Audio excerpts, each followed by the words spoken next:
Welcome into another beautiful Sunday morning here on Belly Up Fantasy Live Dynasty Edition. We are getting into the heart of summer here now and the off season of all of our football teams getting ready for some wild fantasy seasons. But first of all, Mr. Kevin Wilson, how are you this morning? I'm doing outstanding, Andrew. And how about yourself? I can't complain. Like other than I was just telling you guys about the being attacked by clouds of pollen up here in New England. It's my allergies. I'm surprised I'm able to talk right now, and I haven't started coughing and keeling over. But I'm alive. I'm doing good. All right. So you got your drink going on? That always helps. You got the tall boy today. I'm jealous. No, it's a thin one. It's not just the tall. It's a thin. Oh, okay. We're not getting crazy over here. Tall and thin. What are you creating a dating profile? But anyway, I'm glad to hear you're doing well, Kevin. And then Chase down at the proper bar as we sit here talking about tall, thin drinks. How are you this morning, this Sunday morning, Chase? Oh, I'm doing all right. Happy to be here. Happy to be, doing something other than the play that I've been working on for the past month and a half. So, yeah, I get the day off from that. So it's football day. Let's do it. Nice. Yeah, if people don't know, you are very involved in the theaters and in your local community, correct? It's like a local theater? Yes. Yeah. We actually, it's weird for a small town in middle of nowhere, Wisconsin. We actually have quite a few community theaters in the area. And I've been active in 3 or 4 of them and trying to help out and acting and directing and all kinds of fun. So my wife's actually on the board for one of them. So yeah. That's how we met. That's how my wife and I met. So that's a great story. Yeah. If there's one thing that I think anybody who volunteers, works, or has any part in this industry of fantasy sports or sports in general, I think is that we all like to just keep our schedule filled and do as many things as we can. So being so involved in the theater for you and then doing football stuff on the side, it just makes perfect sense if it's the mold. Yep. But anyways, so I'm here. We might have a special guest joining us randomly here. We'll see. He said he might pop on, so you'll see if we have a special guest or not. But anyways, we are going to be talking about some OTAs. Those started up this past week. There's some early storylines coming out of them, but mainly what I think our listeners could help, how we could help our listeners the most is how much should they even be paying attention to OTAs when it comes to preparing their dynasty teams, whether it's their last minute off-season trades or if they're getting ready for startup drafts or rookie drafts, whatever it may be. How much stock should they be putting into these OTAs? Kevin, let's go to you first. I mean, this is something that not everybody even participates in. No. Well, as a football fan, I paid zero attention to OTAs, and as a fantasy guy, I paid just a little bit more. But seeing as how we are in the business of dynasty, and that's a all year round thing, then I do believe that dynasty guys in fantasy do need to be paying attention to what's going on right now, because we can pick up players that are available on the wire right now. If we you could, in some leagues, and one of the leagues I'm in, we did a rookie draft and we talked about all that already. Why we're doing that, we don't know, but that opens up the field. Whoever's on the waiver wire, we can make moves.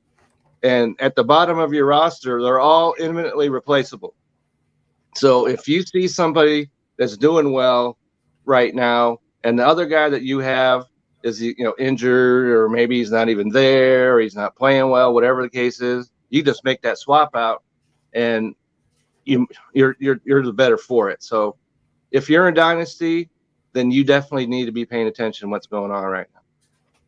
Yeah, I think that makes sense. I think, outside of dynasty, if you're just in redraft or, that's where you kind of, there's still other opportunities later on this year that's going to mean more than the OTAs. It might put some guys on your radar, but don't be, creating your whole team and draft strategy based on this. But yeah, dynasty, it makes perfect sense. Are you on the same kind of feeling there, Chase? Yeah. You can't put a ton of stock in it. Like, we talked about before, like, okay, well, I'm not worried that Lamar Jackson's not, in Raven camp right now. Lamar Jackson is still Lamar Jackson. He's been there forever. They're not necessarily putting in a ton of, new stuff. I think you have to, like Kevin said, I agree that we probably look at it a little closer in dynasty and in fantasy football than the casual football fan does. But you have to look at each team and each team's specific situation. Yeah. Are they putting a new coach in? Are they going to be relying on a ton of rookies this year? Are they trying to break in a new quarterback, whether it's a new to the league or new to them? And then you have to kind of also wade through the coach speak. You're going to hear coaches say, "Oh, this guy looks great. This guy's been awesome." That might be great. He might be looking really good for what you thought he was going to look like. But if he's still going to be your number 4 receiver on a running offense, that doesn't mean much to me. So you kind of have to sift through to find what's actually relevant, what actually means anything in OTAs. But it, like Kevin said, you can. I mean, if you're really paying attention, you might be able to pick up a hidden gem, like he said, for the bottom of your roster. I've said it before that I'm not necessarily thinking that anybody lost their fantasy draft because they didn't have Albert Wilson rostered, especially in June. But if you pick up a guy, again, looking at a team's specific situation and what's happening with them, if you pick up a guy who has an opportunity to be a number 2 on a passing offense, possibly because he's looking good and because he's got an injury-prone guy in front of him or whatever, it's a way to possibly get one of those guys that can really help you out down the road, even if it's just for a couple of weeks. The other possibility is to look at OTAs and find out who's really struggling, who looks like they need to make another signing, and then keep an eye on guys like Julio Jones that are still out there and Odell Beckham Jr. who are still out there, and some of those kinds of things, and see if there's a way to pounce on that opportunity, even predict that opportunity before it happens. Yeah, I definitely agree with everything you both said there. I think for me, the main thing I look at is I'm looking for chemistry out of OTAs for, like you said, for specific situations where either a rookie, is he meshing well with the quarterback better than you expected in a receiver stance. The chemistry mainly when it comes to receivers and quarterbacks, but especially for veterans who are now on new teams, like a Jarvis Landry down at the Saints or Allen Robinson out with the Rams. Like, these are guys who you want to see if they have this chemistry, and that's where the OTAs for me become useful. Is if they're not having chemistry, that's a massive red flag going forward, because this is the perfect time for them where there's no pressure, there's no real stress. They should be able to be out there having fun, getting to know each other at these OTAs. And if they're not able to get on the same page at OTAs, then I'm really starting to worry about some of these guys. But if they're out there and they're clicking, they're having fun, they seem to be gelling with the team, then I start to look at those guys a little bit differently moving forward when we get deeper into the summer and start really seeing some moments in practice and spring preseason moments where it starts to make sense and you can jump on some of these guys. But there's specific guys out there, some of these news stories that we're hearing about. For instance, I think an interesting one is when it comes to injuries in OTAs is that someone like KJ Hamler coming off an ACL injury, just coming out yesterday afternoon that he is returning to practice. So to see him moving in a Denver offense that's supposed to be pretty high powered and high flying, he could be the 4th option as a wide receiver on that team, but between Judy and Sutton and Patrick and himself, there's usually at least 1 or 2 injuries in that wide receiver core in past years. There could be an easy path for, if he can stay healthy, all of a sudden he becomes the number 2 on a high-powered offense. That's someone you might most likely be able to find out there on some of these dynasty waiver wire teams because people dropped him with the injury. What's your outtake on someone like KJ Hamler coming in early in this offseason? We can go to you first there, Chase. Well, I think that in the bigger picture, what you just said is a good point to make, that injuries are one thing to monitor in OTAs, and it's one area where you actually maybe can glean some useful information. For one, obviously, if a guy gets hurt, that's on your radar. But like you just said too, listening to who's coming back from injury and who's progressing well from his injury from last year. Last year, like from the Packers standpoint and fantasy wise, it wasn't necessarily on everybody's radar, but David Bakhtiari had, he was coming off the knee injury from the prior year, and everybody was trying to follow his progression and how he was going to come back healthy. And he ended up not really actually playing at all last year. You want to be hearing good things about guys' injuries this time of year. You don't want to be hearing that they're still, months away from trying to walk on it or whatever else. You want to be listening to that kind of information. So injury information is one way you can really get some useful information out of OTAs. But yeah, a guy like KJ Hamler, I mean, they're going to be a better passing offense. They have to be a better passing offense. I've said before, I'm not necessarily. Maybe I'm in the minority, but it's I don't know if it's a hot take or not. But I'm just not a Cortland Sutton guy. Mm-hmm. I actually like Tim Patrick a lot. I like Judy if Judy's healthy, if Judy's on board. Looks like Judy's past his legal problems, at least from the legal standpoint. We'll wait to see if the league, tosses anything like a one gamer or anything out for him. But at least he looks to be on board. KJ Hamler is one of those guys that if you've got a deep bench in your league, a deep roster where you've got 20 some guys and you can afford to put him on there, probably isn't too bad a pickup. He's better than some guys are going to be, but he's kind of buried down that depth chart. Mm. He is, no matter what, going to be behind Judy. He's going to be behind Sutton, regardless of what I think of Sutton. And honestly, I think Tim Patrick is underrated in that offense. Plus, they've still got Albert O, and we know that Russell Wilson likes tight ends. Yep. Again, you've got Javonte Williams and you've got Melvin Gordon, who are both pass catching capable backs. There's a lot of options there. He's worth a deep roster spot, and like you said, injury-wise, Sutton and Judy, they're probably good for at least a couple of weeks this year. Mm-hmm. So it's a possibility. Yeah, I'd pick somebody like a KJ Hamler up if I had a deep roster spot, and yeah, I can trade him like Kevin said earlier on, if you're looking at just swapping guys in and out of those bottom few spots in your roster that are very replaceable, yep. I would, at this point of the year, I would rather take a chance on KJ Hamler to have there, knowing that say an injury does pop up to one of these guys even in the offseason, or say, whatever, so many things could happen to where all of a sudden KJ Hamler sees himself be, in that 3 or that 2 spot on this wide receiver team. I'd rather take the chance of having him there in case that happens. And then same thing, if another, high risk but better reward situation pops up, then maybe Hamler's the guy I drop at that point. But I'm gonna each pickup would be who's got the highest ceiling for that spot on my roster possible. Right. And for me right now, compared to a lot of guys out there, Hamler's got a decent ceiling compared to some other guys. Hamler as the 4 in Denver is probably worth more than anyone at the 2 in Chicago, say.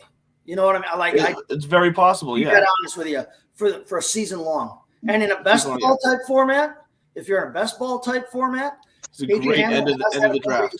He has that ability to go off. He's a great add in something like that. Well, because he has the ability for 1, maybe 2 weeks, he can put up 20 plus points. It's in him there. Yeah. Kevin, how do you feel about following your man Wilson down there? Do you think he is capable of kind of making a possible wide receiver for a team relevant? Well, I'm one of those ones that I'm going to take a little bit of a departure from what you guys are saying, because a number 4 guy on any offense isn't really worth a whole lot to me. And because we're, when you're talking about football, you're talking about opportunities. Yeah. And if you're the number 4 wide receiver, you're not going to get a lot of opportunities unless someone, like you said, gets hurt.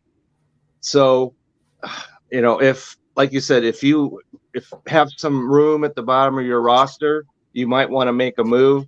But I'm not going to replace a number 2 receiver on any team. Despite what Chase just said, I'm not going to do that for some guy that's a number 4. I'm just not going to do that. And on a regular situation, I'm not going to make a move like that, because there's too many options right now in the Denver offense. They've got the 2 running backs. It was a surprise that now they've got 2 running backs. Now they got 4 receivers, and they got 2 tight ends over there now. That's just too many mouths. And Russell Wilson doesn't have 2 footballs he's throwing all at the same time. So he's going to get his opportunities, but I just don't see him getting enough opportunities right now to justify making a roster move on him. All right. So mark it down, everyone. Kevin Wilson is in on Byron Pringle and Velus Jones Jr. in Chicago. He is he's boosting them up his rankings. That's right. Pringle, you got to go a Pringle because you like potato chips. So there you got that. He likes to pop the top off. That's right. Actually, it's about what he does, and it's That is what he's good for. That's about it. But so I agree and disagree with what you're saying. Like, I think, like you said, I think in most situations, I'd rather have the number 2 in a lesser offense over a number 4 in a potential air show offense, especially when there's 2 running backs too tight. Like, I get that logic completely. I do think there's some situations out there where there are some offenses that, like, I'll hate on my own Patriots here. Like, there's a lot of questions in that wide receiver core. Would you rather have not Byron Pringle. You got Pringle on my mind now. Would you rather have a KJ Hamler in a more solidified offense who's been there over, see, I can't even think of all the friggin' receivers. The Thorndike, the rookie, or someone who could be the number 3 or number 2 over there, Jacoby Myers or Nelson Aguilar. That's a little bit different because now you're talking about situations that are not settled. We don't know who the number 2 receiver is. We don't know who the number 3 receiver is. So making any kind of gamble with any of those guys doesn't make a whole lot of sense to me because they're going to have 7,000 running backs in New England. We know this, and so cycling back around too to the original OTA argument. That's something that we should, that's right. That's right. You need to take, find out who is Matt Jones targeting. Who is stepping forward in New England? And those are the situations where you're looking for chemistry because that's what's going to carry them through. Is Tyquan Thornton looking like he's going to be anything? And another thing you need to look at is some of these guys are really, young, first, second years, whatever. If you've got an opening on your taxi squad, you can pick up one of those guys, slide him in on your taxi squad, and let him sit over there. You know what I mean? Because then that doesn't disrupt your roster whatsoever. Yep. They just sit there, and then you can see what's really going on. And if they're not making it, you kick them, and it's no loss to your roster whatsoever. Yeah, love that. Breaking news.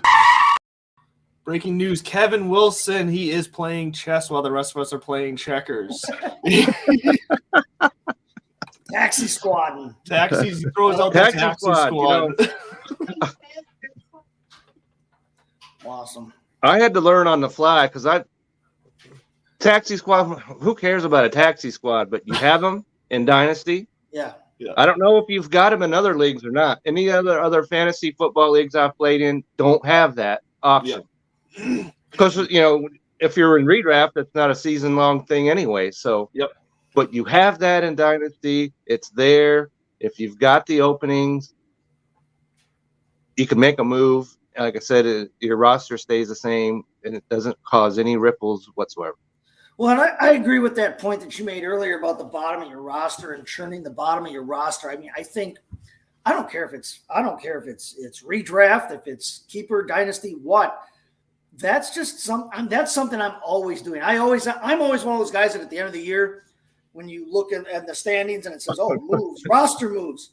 When you look at mine, there's 100, 60, 50, who knows what. Because like you said, it's not going to hurt you to change up the bottom. If the 7th wide receiver on your team, on your roster, that you're probably not starting most weeks, if ever anyway, you're not. I mean, there's opportunity to lose a guy that then comes up with an opportunity. But, those are the places where you can find that mid-season pickup that ends up being the league winner, especially if you can do it a week or two ahead of time. You want the guy, you want to pull the Bill Belichick moves of, doing the move early rather than late. Mm-hmm. You don't want to be trying to pick a guy up after he's gone off for 120 yards because he got the start this week. You want to be trying to get that guy early. So use those bottom roster slots. And in a dynasty format, if you've got a longer, deeper roster, more roster spots to play with, or a taxi squad, like you said, those are moves that you just should be making. Obviously, you're not dropping and churning over your top 3 at each position, the guys who are going to start for you week in and week out. But I've always said that there's no reason why you're not going to lose your league because you dropped the number 6 receiver from the Panthers, and picked up the number 3 running back for Arizona. You're not losing your league like that, but it very well could win you a week or the league if things break right. So you got to be making those moves. Yeah, for sure. And I agree with that 100%. And also if you're looking at somebody's impressing you that maybe you didn't think would be impressive, and then or maybe not impressing. There's a guy that we could bring up is a guy your Packerland that I read about was Christian Watson, and he's got the case of the dropsies going on up there in Green Bay. I read about that, and so now maybe his owner is a little nervous. Yep. So you might be able to slide on in there and make an offer that he wouldn't have accepted a week prior, because he's all, man, this guy's going to drop balls all over the place. Exactly. But it's not just about bailing on guys that are maybe making people nervous. It's about the opportunity to pick guys up who are making people nervous right now. Remember, that I know better than anybody, because I was not high on Davante Adams his first 2-3 years in the league. Yes. Because his first 2-3 years in the league, Davante Adams had a lot of problems with drops. I don't know if it was nerves. I don't know if it was adjusting to how hard Aaron Rodgers throws the football as compared to his college quarterback, Derek Carr. I don't know what it was, but his first 2-3 years in the league, Davante Adams was not a great hands receiver. He became one, and now he's a wonderful receiver, and he's one of the best route runners in the entire game. And now, you want Davante Adams in whatever format you can get him: real life, fantasy, best ball, dynasty, keeper, redraft. Hell, I'd have him at the barbecue. I don't care. You want Davante Adams. His first maybe he's watching this and he'll send you, hey, Excellent. No, he had a lot of drops though, and Christian Watson. That was one of the flags on him coming into the league. Mm-hmm. One, he played at a lower level in college than most guys in the draft. And 2, his hands weren't necessarily as rock solid as everybody else, or maybe they were rock solid, unfortunately. So far, that's what's manifested. And that's what people are keen on. Now, how much of that is media speak in the preseason and trying to find something to talk about on talk radio, but the guy he's replacing had the same problem his 2-3 years in the league. In a dynasty format, if you can convince a guy or girl to, give you Christian Watson for 75 cents on the dollar because they're worried about things, and you don't have to give up a whole hell of a lot for it, that's worth a shot. That would be worth a shot. But those are the kinds of things in OTAs to monitor, and not necessarily even to be looking to pick up guys off of the waiver wire. But like you just said, Kevin, since we are a year-round format, look at what news items might be making a guy or girl nervous, or what news items might be making a guy or girl really excited about somebody you have on your team that you don't necessarily need, right? If great news comes out about Tyquan Thornton in New England, I won't believe he's still a wide receiver in the Bill Belichick offense, right?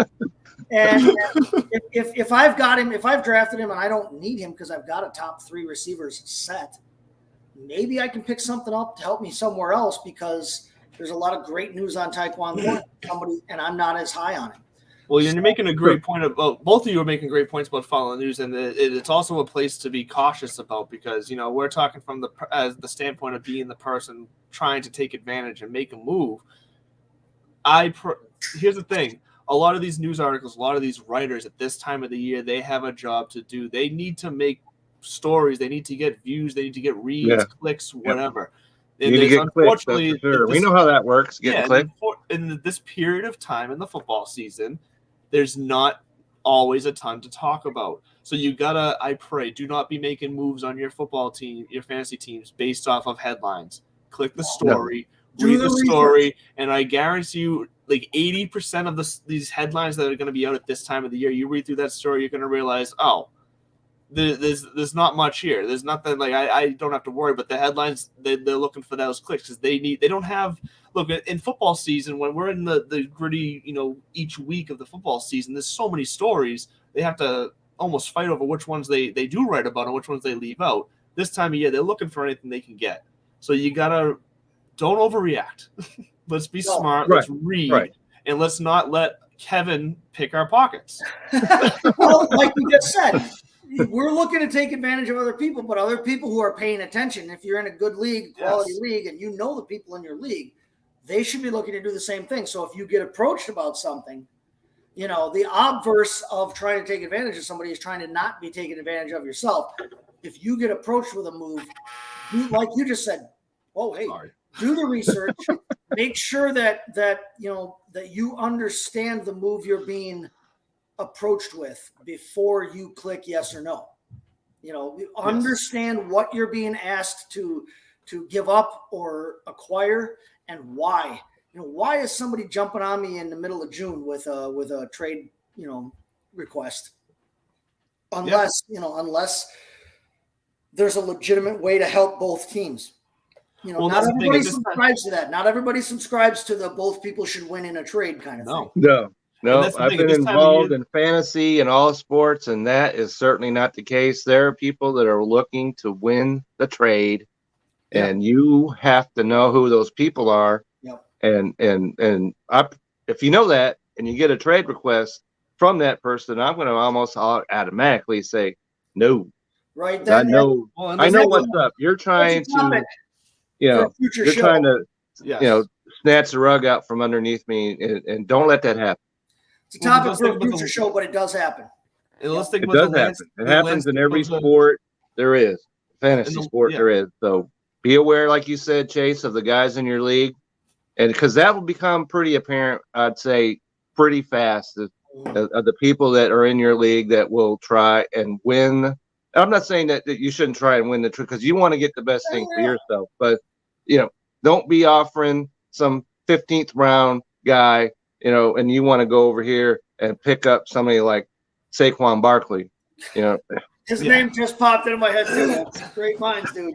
But that is where you got to think about the landscape of the trade market at this time of the season. We're after the draft now, so nobody's looking to make a trade to where you can say, okay, this person's willing to give up a little bit more so they can get a draft pick. Like the draft's over now. We kind of know where guys landed. Like that stuff's not going to matter so much for this year.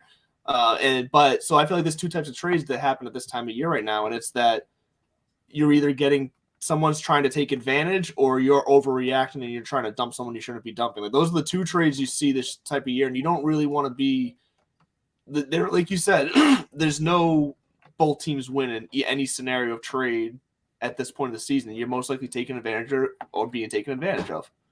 Yeah. And you want to try to be careful. You want to come out ahead in the trade from your standpoint. The other guy getting something good in the trade doesn't mean you lost the trade. And again, this is a topic for an entire. It is. We could spend a whole show talking about trades and owning your convictions and believing like you have a plan, they have a plan. It doesn't mean that you can make it to jump on an opportunity. Yeah. Because you think, okay, well, I don't like this guy. If I can get rid of him for something, hey, great. Don't be afraid to try and take hold of that opportunity. But at the same time, you don't want to get the reputation that Kevin just talked about of being the guy in the league that's always trying to fleece everybody in a trade. Oh yeah. You don't want to be the guy trying to grab Saquon Barkley for the fourth string wide receiver in Carolina. Well, I mean, not to cross sports here, but that's what happened to Danny Ainge in Boston in the NBA years back when he had all those Brooklyn picks and he was trying to turn him into. He was known as Trader Danny. Everyone in the league knew he fleeces people.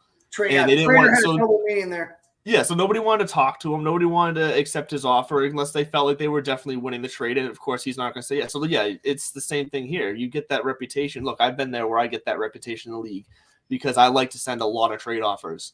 And some of them I'm definitely trying to fleece somebody. Others are pretty fair, but because you have those few in there that you're trying to fleece, you do lose a bit of credibility. So it's something that I myself need to work on in my leagues because I just like trading so much. I sometimes just try to do it for the fun of it, and I get a little too carried away.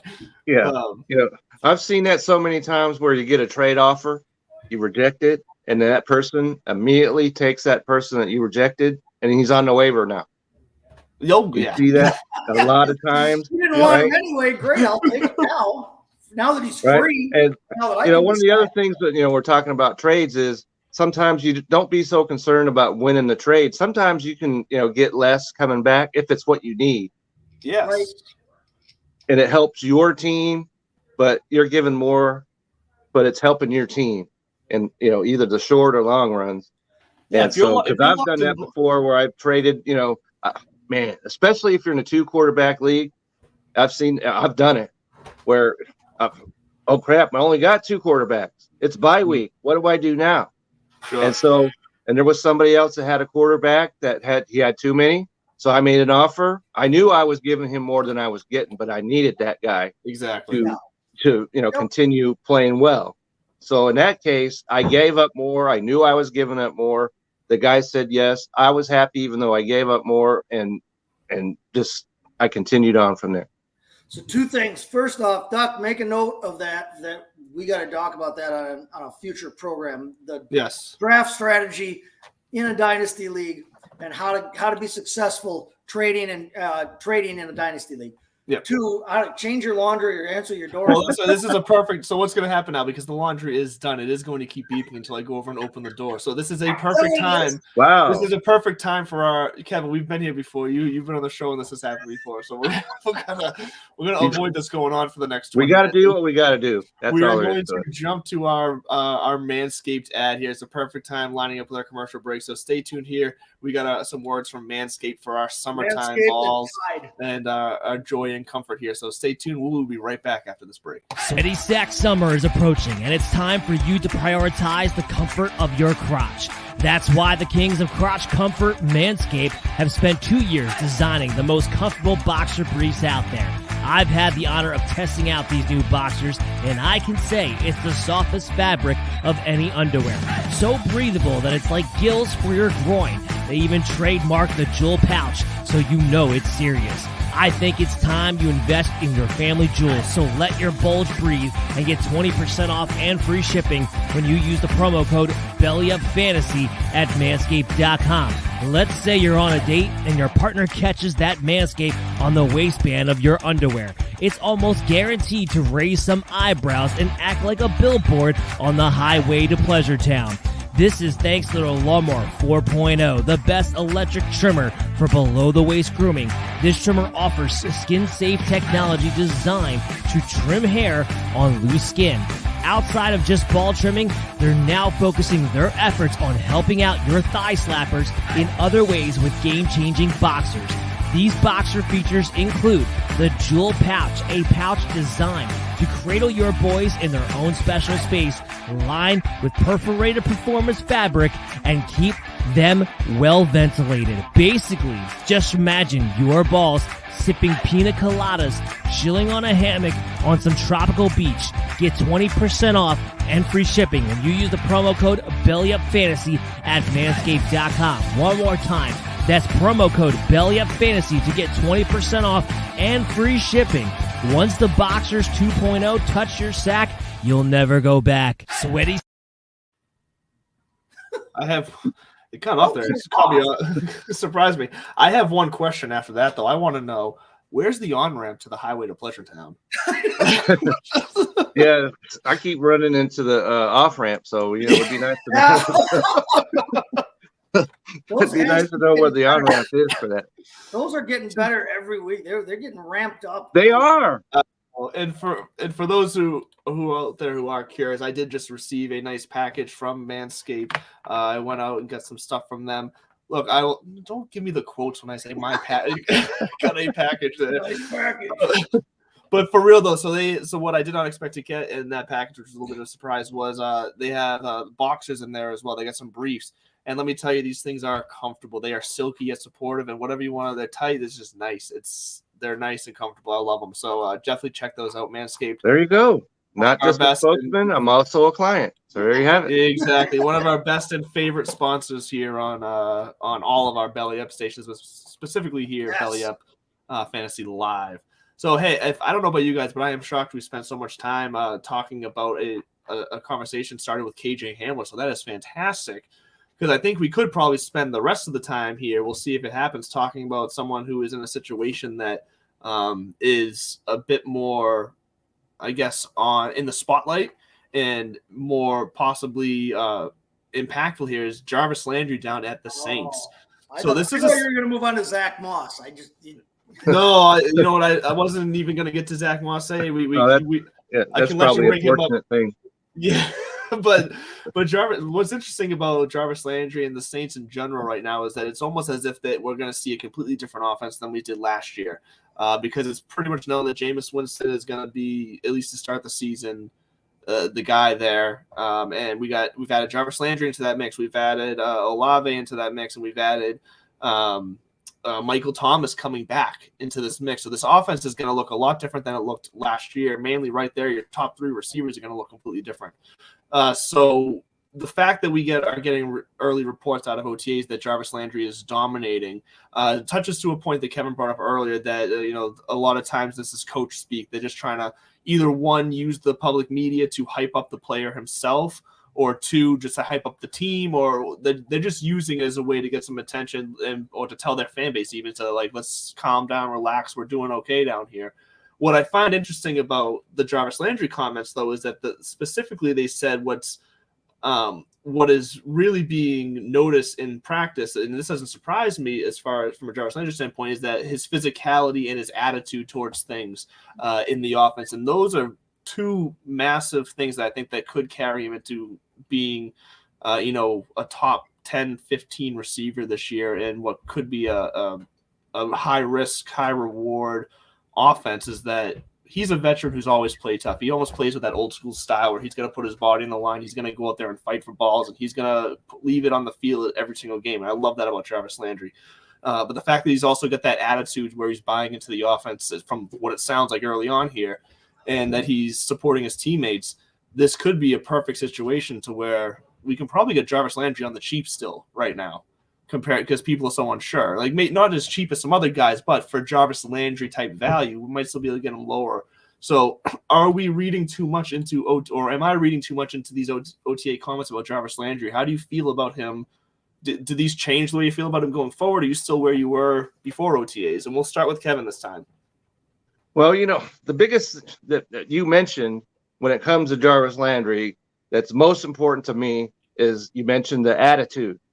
Because if he didn't have this attitude, he most likely still be up in Cleveland. And so he needs to be a team guy, which he wasn't. He needs to be able – the physicality is important because that's part of his game.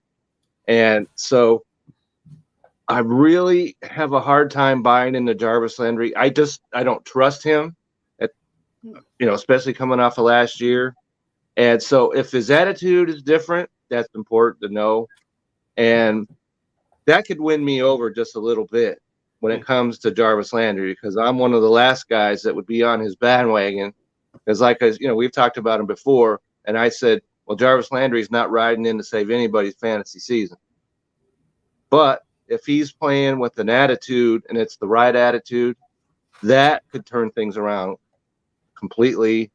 And if he's out there, he's probably not on the fantasy wire or on the waiver wire. I wouldn't. No, you have to trade for him most likely. Yeah, so you're going to have to make a trade for him. And if I'm making a trade for that guy, he's going to have to convince me that we're looking at a different Jarvis Landry. So maybe that's what's happening here. He's starting to turn that around a little bit. I need to see more before I'm fully buying into him. Well, I think what I like about Jarvis Landry specifically paired up with Jameis Winston this year is that he's a type of receiver that Winston hasn't necessarily had too much of in the past. Between Mike Evans early on, he's not necessarily – he's got the size, but he doesn't always use the size to his ability. He can be a guy who takes plays off. He can be a guy who doesn't – necessarily get overly physical on his routes to fight for the ball. And Jarvis Landry's a guy who plays bigger than his size, who does that. And I think that's something that could play to both him and Winston's, not strengths, but give them more of a different dimension, because, Winston might be able to use him in more of a way where he's not just bombing it down the field like we're used to seeing Winston do. He might find some trust in Landry across the field and making some things happen after the catch that gives him confidence in him. I think the whole situation down there in New Orleans is interesting for Landry because of the type of receiver he is. I'm trying to think now, like when's the last time the Saints have had a guy kind of that plays that physical at receiver? Because Michael Thomas, it was even not necessarily a bit like a physical guy. He just was a fantastic route runner who could find the opening and find the space. I want to go all the way back to like a Marquise Marcus Colston. Marcus Colston, thank you. Yeah, like he was the last guy to think of at the Saints who was played a bit more physical as a receiver. But other than that, because Drew Brees was so precise, they definitely played more into the get to the open space. I'm going to get you the ball like where it needs to be. Winston's not that accurate, so this might be something where Landry can take advantage. You were making some faces there, Chase, as Kevin was talking. I couldn't tell if you were agreeing or disagreeing. Where are you at? Tell us. Bring it. I'm wearing the Star jersey, but I am also a Browns fan, a Cleveland Browns fan. I don't have my Kosar or Otto Graham jersey yet, my Brian Sipe jersey, but I always liked Jarvis Landry, but I like him more, again, as we've said before, as I've said before, I like Jarvis Landry a lot more in real life football than I do in fantasy. Sure. He's not a needle mover necessarily in fantasy football circles. He catches a ton of balls if the balls are there. Mm-hmm. Fell off that wagon a little bit in the last year or so, but how much of that is due to the Baker Mayfield situation in Cleveland? Did those two not like each other?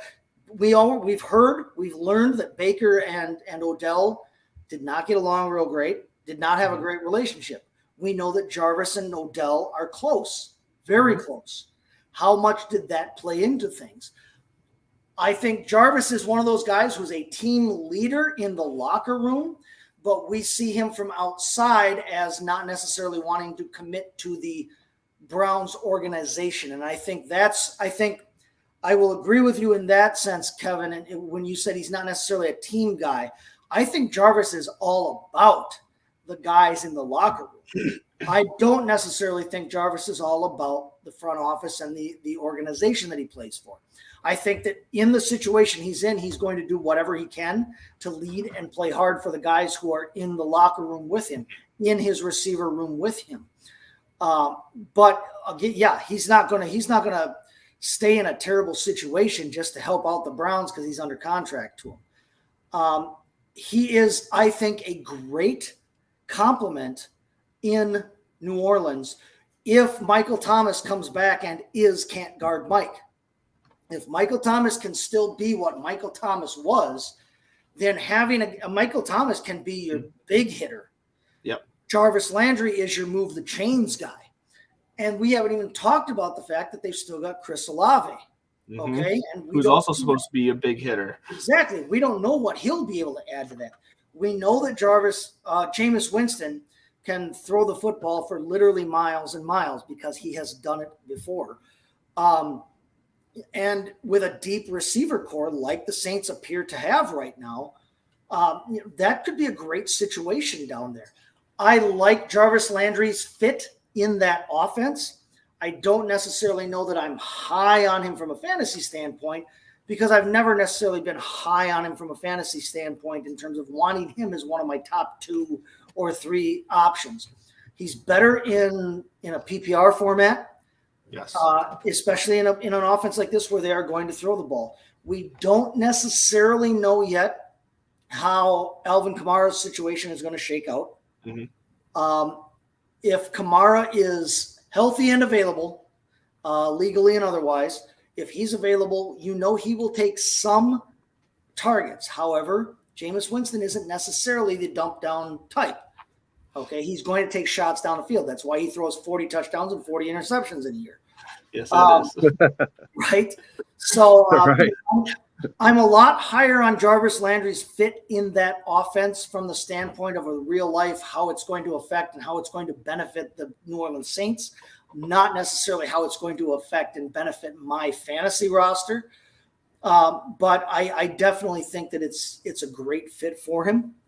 And, it's a situation to monitor. He could be one of those guys where he surprises this year and turns into one of those guys that really helps your team out because, like I said, in a PPR format, and if they're throwing the ball the same amount, and that's a question too with the new coaching staff in place, if they're throwing the ball like New Orleans has always tried to throw the ball, there could be a lot of targets for Jarvis Landry to catch.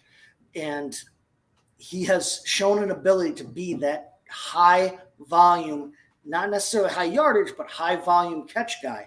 And if you're getting a point for every catch, that's something to look at for him.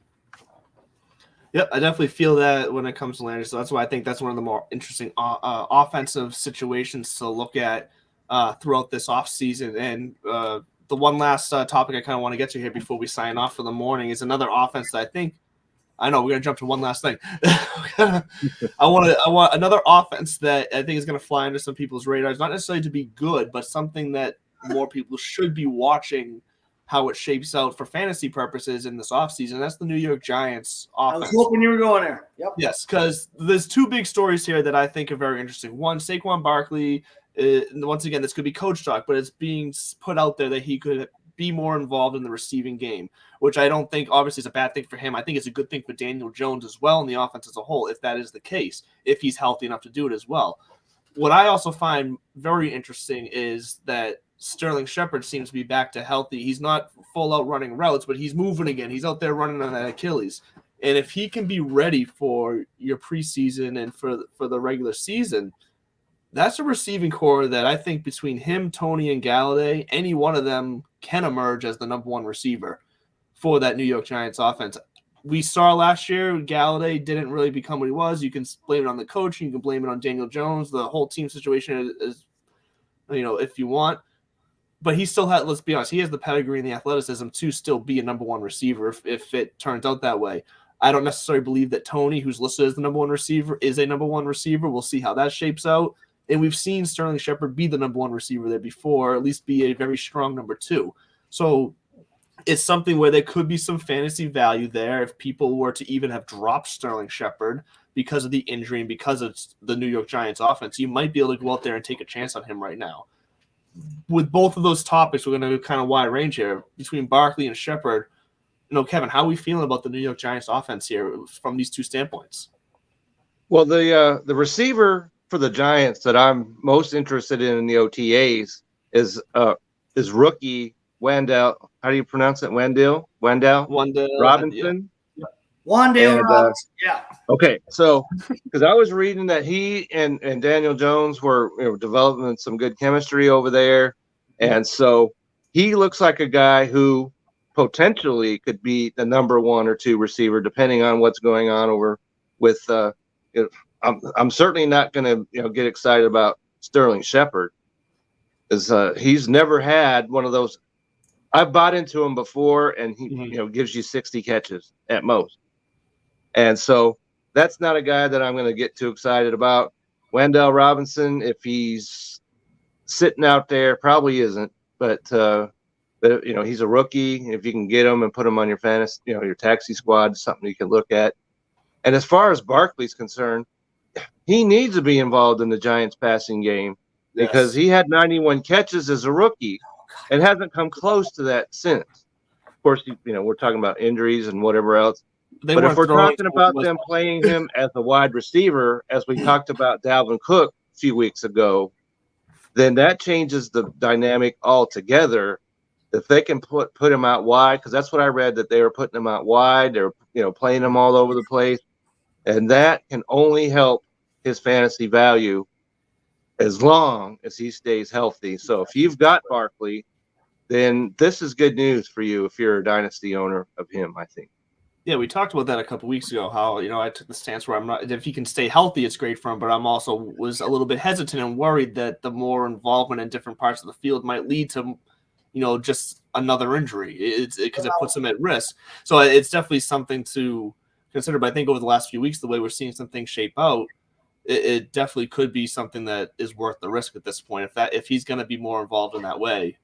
I definitely think it's worth a risk. I don't know if it's worth all the risk. I mean, sure. Your point about him possibly getting hurt just because he's split out wide. I mean, yeah, true. But yeah, any of us could get hit by a bus today, this afternoon. Well, and I'm only saying that because he has such a rich history of injuries in the same parts of the leg. It's the Achilles, it's the hamstring, the ACL. Like it's all in the same area.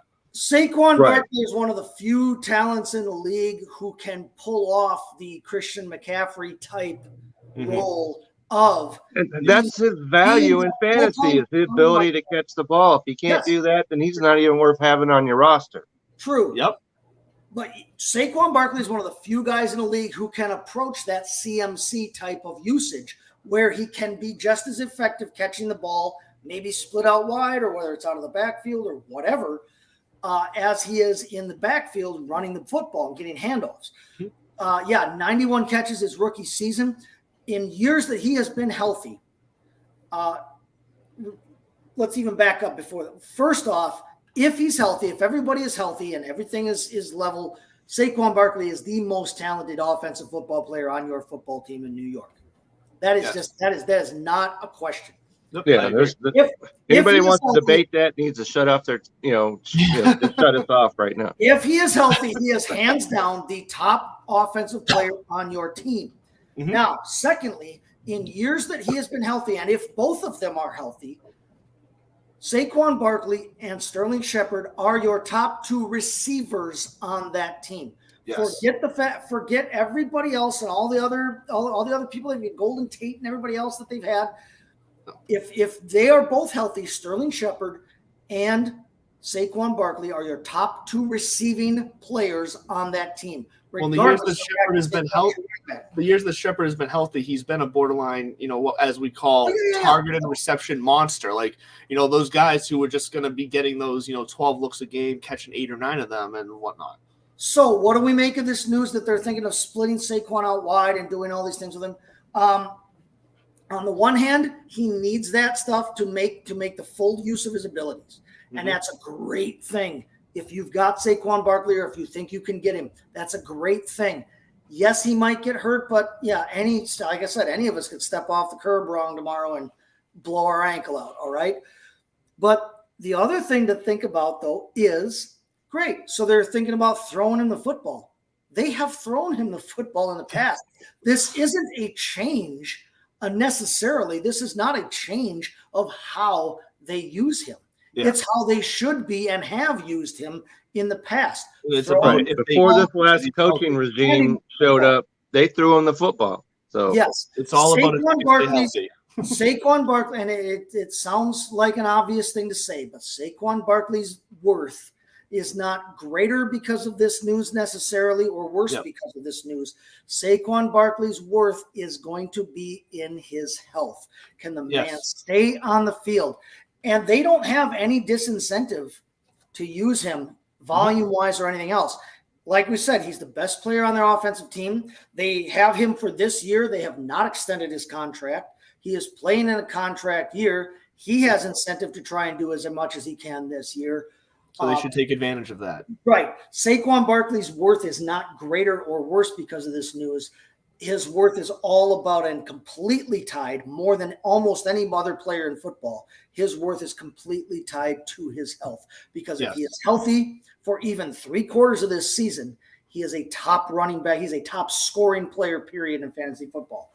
Yeah, I don't disagree with that at all. And I think what is even more telling is his own comments here, because we've talked a few times in this show today about coach speak and the media and whatnot. But what I take a lot of stock in is what a player says himself. And what he came out and said was that he feels like this year is a fresh start for him. I'm going to read his quote here directly. It says, "I feel good again. I know it's all there. I know how talented I am, just taking it one day at a time. You can feel the energy out here doing different things."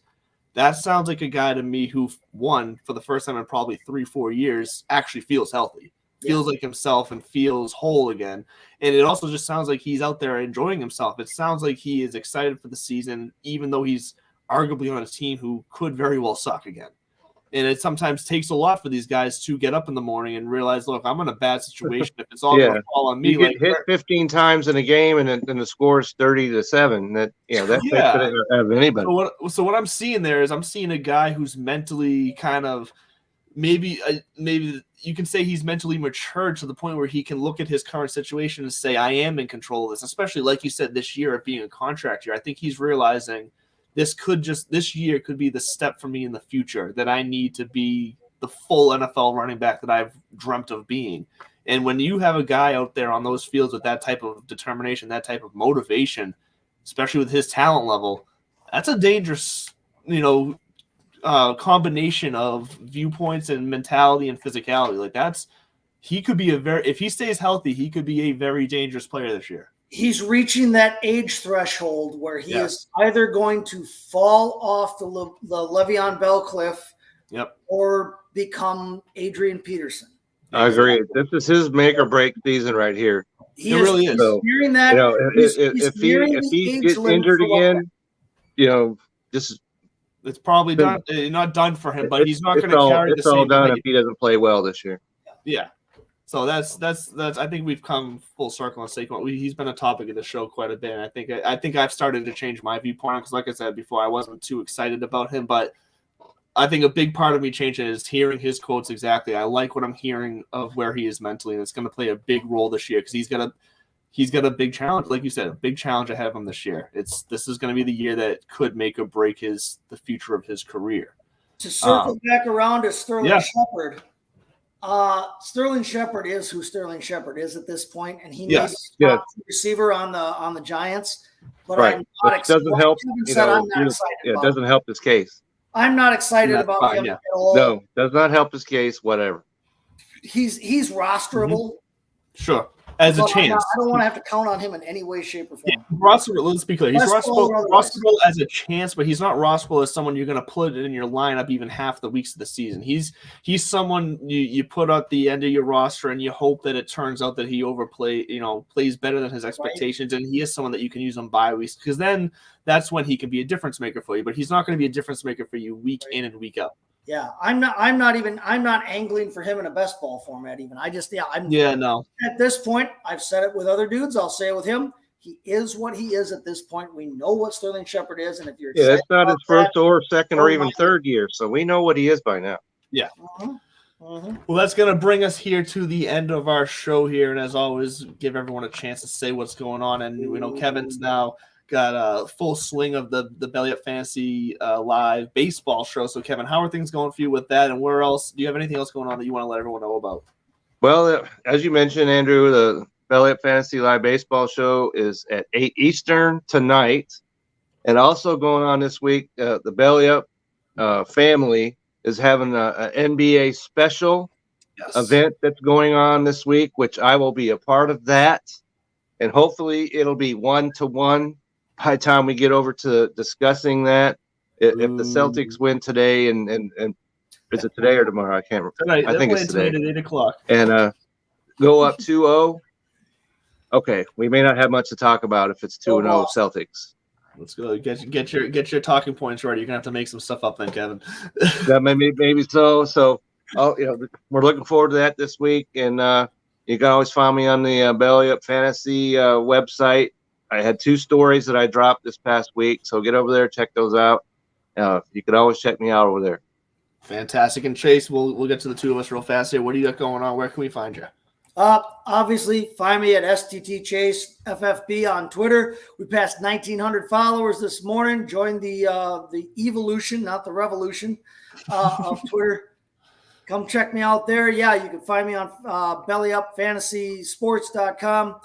Check out all the other great content there, not just Kevin's, but everybody else's as well. Check out the rest of the podcast network. There's some great stuff there, some fun stuff there. Definitely get on the horn and check that out. Yes, and as always, you can find me, Andrew LeDuc, at Real Mr. Mallet on Twitter, aka Mr. Mallet. If you don't know, I go by that sometimes. You can also find my golf show at Divots and Pivots on Twitter as well. You can find that definitely on check that out. TikTok as well. Mr. Mallet there as well for the TikTok for the Divots and Pivots show. And big news for the Divots and Pivots show coming up on June 18th from 4 to 7. If you are in the New England area, Middletown, Massachusetts, you can come see us do a live show. We'll have some giveaways from some of our sponsors like Piper Golf. We'll be doing a live show, doing some play on the simulator, and we'll be watching the third round, the premier groups of the U.S. Open that will be being held roughly about 20 miles away from us at the Brookline Country Club. So check us out there. The clubhouse in Middleton, Mass, 4 to 7. As always, it's been a pleasure to spend our Sunday morning with you here, guys, and we hope you have a fantastic week. We will see you next week. See you later.